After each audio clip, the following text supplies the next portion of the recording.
El lagarto cornudo es un reptil demoledor con una extraña estrategia de defensa. Se alimenta especialmente de hormigas rojas, pero no tiene ningún método de caza sofisticado.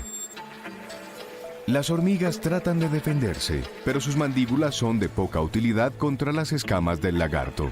Sin embargo, un coyote es una historia diferente, y es entonces cuando el lagarto despliega su rara defensa.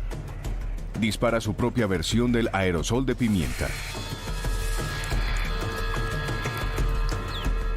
Delgados vasos sanguíneos alrededor de los ojos se rompen debido a la presión y la sangre fluye como un chorro hacia su atacante. Además de ser algo repulsivo, la sangre contiene elementos químicos repelentes de perros. Disgustado y extrañado, el coyote